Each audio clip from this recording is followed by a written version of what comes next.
Olá, tudo bem com você? O CNT Notícias está no ar e a gente confere agora os destaques desta edição. Santa Catarina se destaca como um dos estados mais seguros para morar sozinho no Brasil, diz pesquisa. Agro paranaense segue em alta e ganha força com investimentos e produção recordes. Estado se consolida como um dos principais produtores de alimentos do país. Novas doses de vacina contra a Covid-19 chegam ao Acre para reforçar a imunização. E ainda a pesquisa quer levar o café robusta amazônico para o Amapá. É agora no CNT Notícias.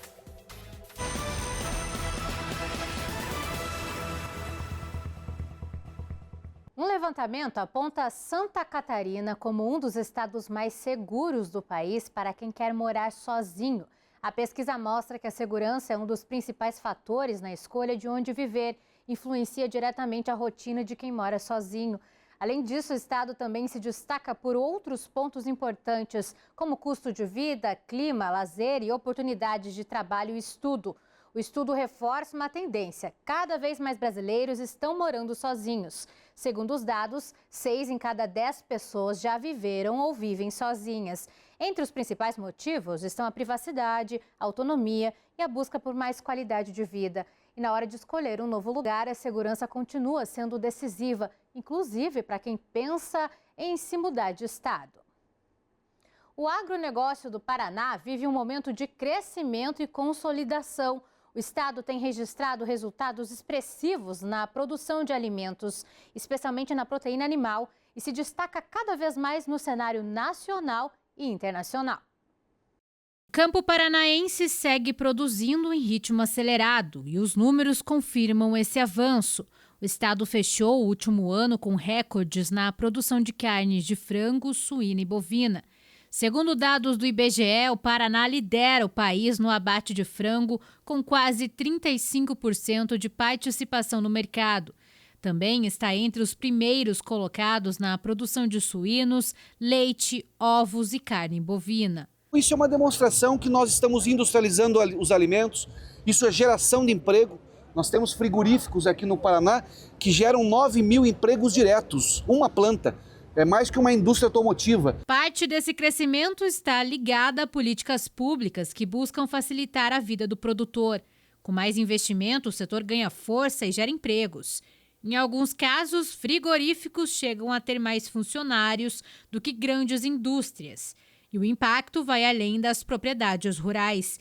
Cidades como Londrina sentem diretamente os reflexos na economia, com mais movimento no comércio, nos serviços e na geração de renda. Se você quer realmente qualidade de vida, se você quer um local ideal para você investir, se você quer um local adequado para você viver, para você viver em qualidade, essa é a cidade de Londrina. E com esse desempenho, o Paraná segue se consolidando como um dos principais polos do agronegócio no Brasil, com foco em inovação, competitividade e geração de oportunidades. A seguir, você vai ver como a informação e o acompanhamento especializado fazem diferença na vida de crianças com autismo.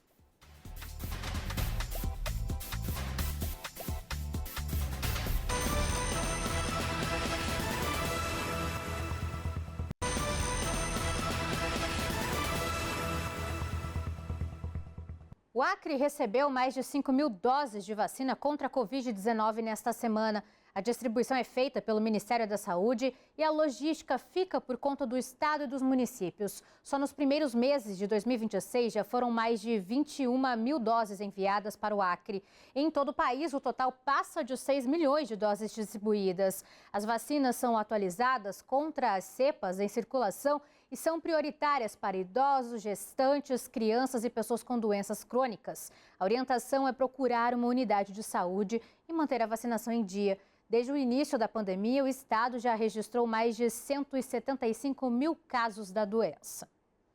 E ainda, falando de saúde, o transtorno do espectro autista é uma condição do neurodesenvolvimento que exige atenção, informação e acolhimento. De acordo com o Centro de Controle e Prevenção de Doenças, o autismo afeta cerca de 1 em cada 36 crianças no mundo. Um número que reforça a importância do diagnóstico precoce e do acompanhamento adequado. O autismo afeta milhões de crianças no mundo e os primeiros sinais podem aparecer ainda nos primeiros anos de vida. E muitas vezes passam despercebidos na rotina das famílias. Dificuldade de contato visual, atraso na fala, pouco interesse por interação social e comportamentos repetitivos, sinais que acendem um alerta importante. Por exemplo, na criança de poucos meses de idade, ela deve amadurecer lentamente o sistema nervoso e, com isso, adquirir funções.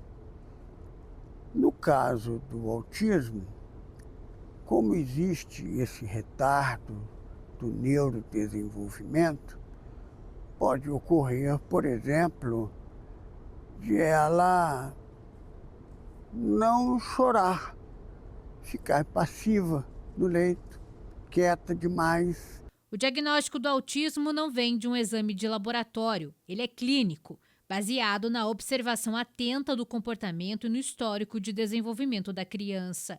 E é justamente essa observação precoce que pode mudar o futuro.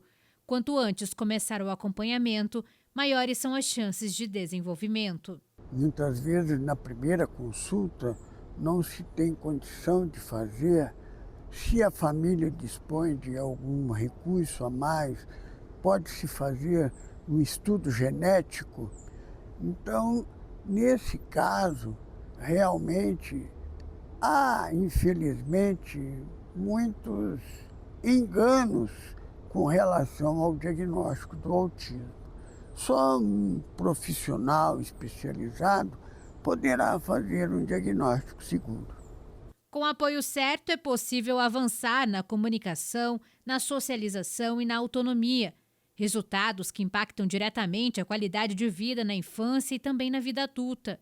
O aumento no número de diagnósticos não significa necessariamente mais casos, mas sim mais informação, mais acesso e mais capacidade de identificar o transtorno. E no próximo bloco, os efeitos da cafeína no organismo e os sinais de que o consumo pode estar passando do limite.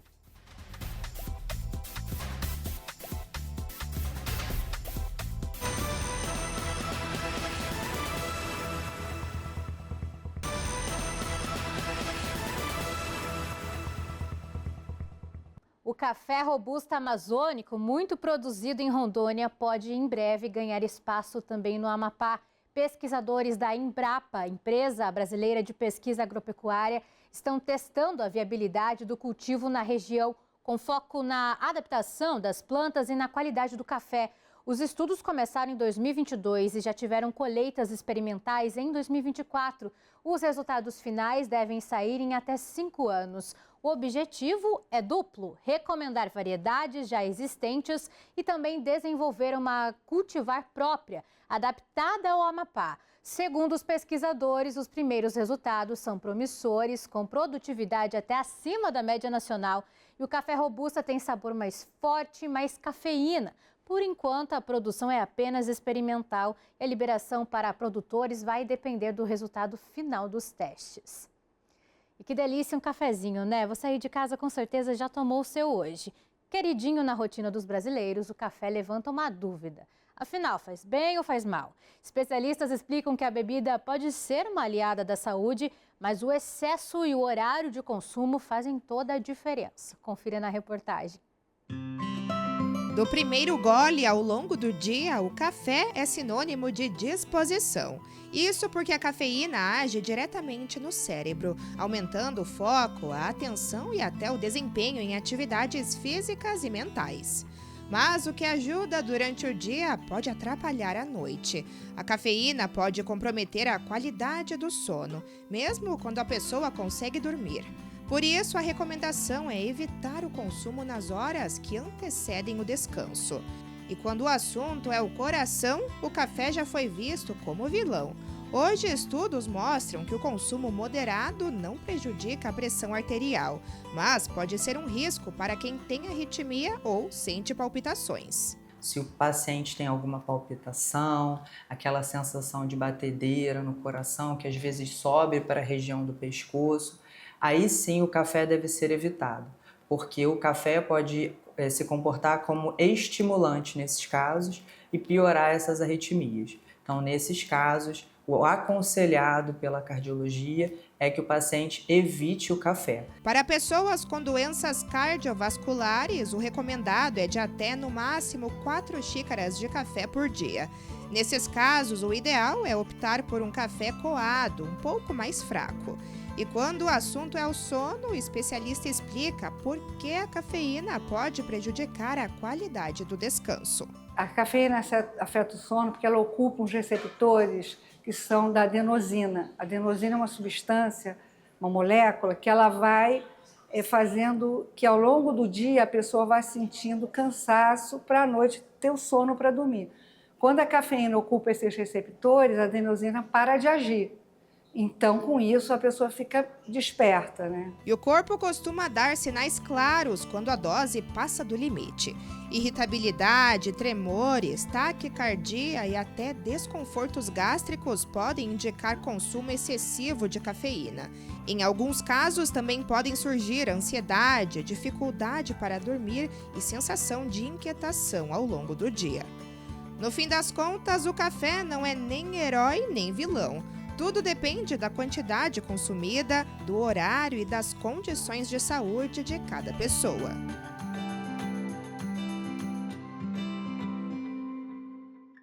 A gente fica por aqui. Você pode acompanhar toda a nossa programação no aplicativo CNT Play. Eu te encontro amanhã. Até lá!